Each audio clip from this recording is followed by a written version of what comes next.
This video clip is a tutorial for laboratory exercise number 7, question number 1. This is the exercise shown in the lab manual. Write and execute programs using single and two-dimensional arrays. Objective: upon completion of this laboratory exercise, the student will be able to write a complete Visual Basic programs using single and two-dimensional arrays. In this problem, we will apply only the single-dimensional array. This is the problem statement.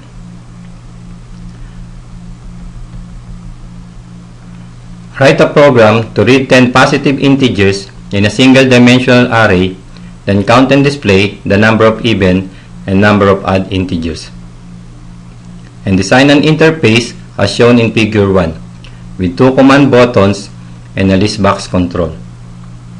To give you a better way of understanding this problem, I will show you a sample run using Visual Basic.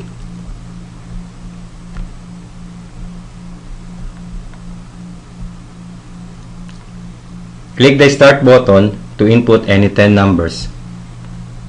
In this example, we will just input the numbers from 1 to 10.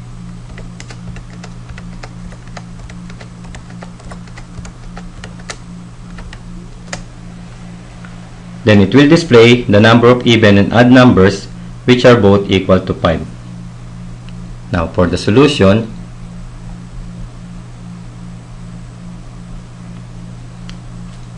first adjust the form as shown in the user interface.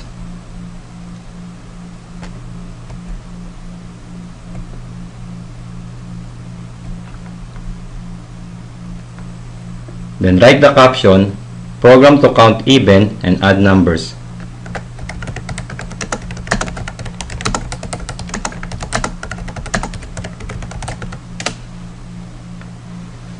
As mentioned in the problem, we will be using two command buttons and one list box.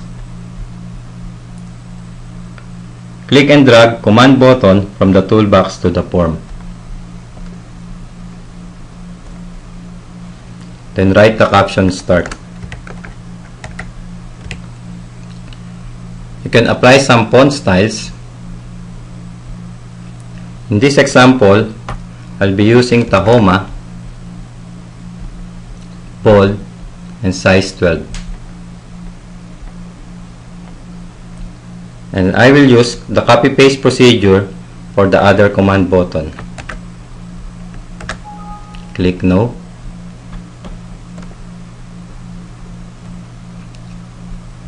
Then just change the caption to exit.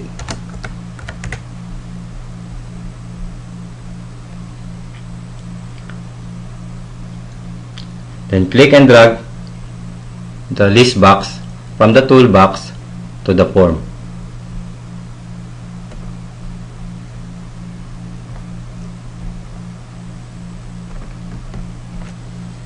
Now for the codes,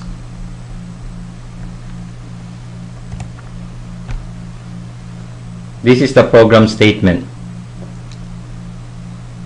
Program to read 10 positive integers in a single-dimensional array and count and display the number of even and number of odd integers. We will be using the following variables.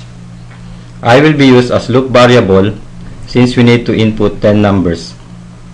Num is the array name with 11 elements from subscript 0 to 10.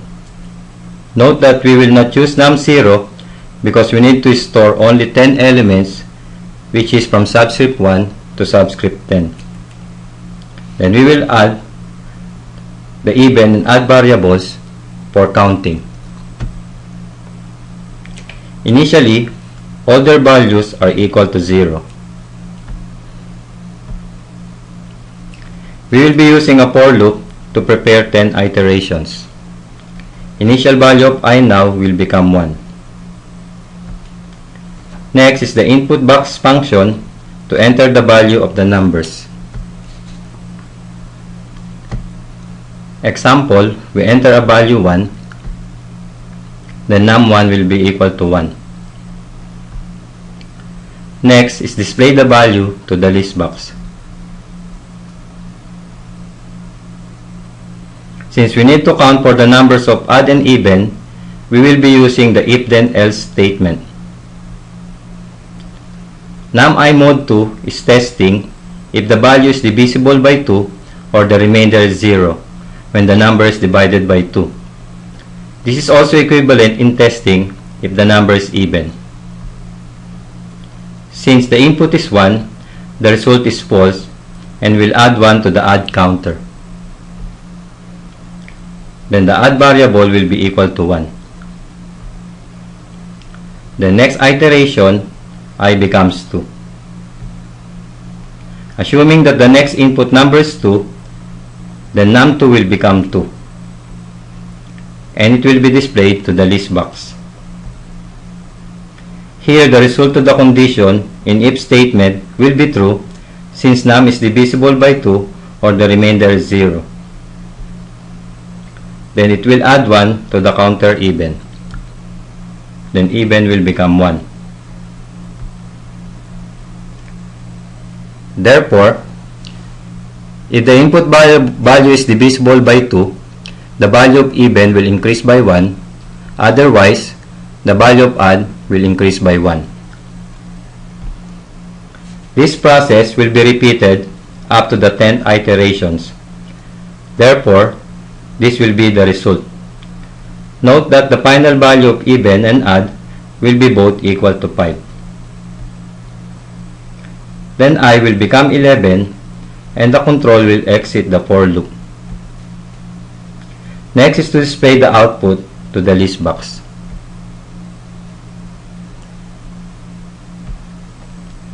This will be the final code.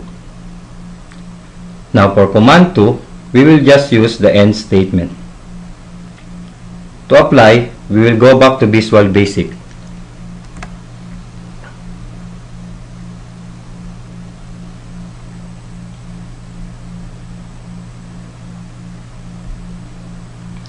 This is the code that has been explained in the presentation. Now to test, click the Run button.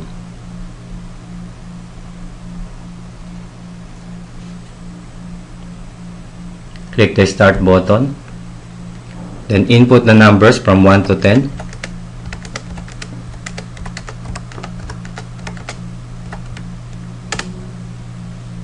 Then output, even is equal to 5 and add is equal to 5.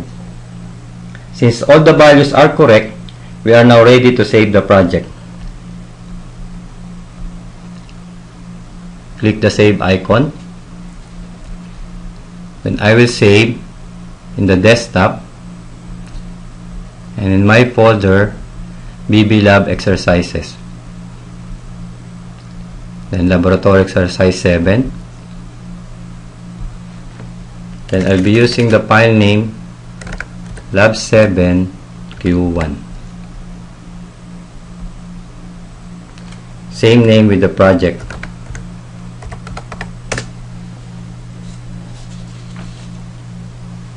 That's it. Hope you get the same output. Good luck and goodbye.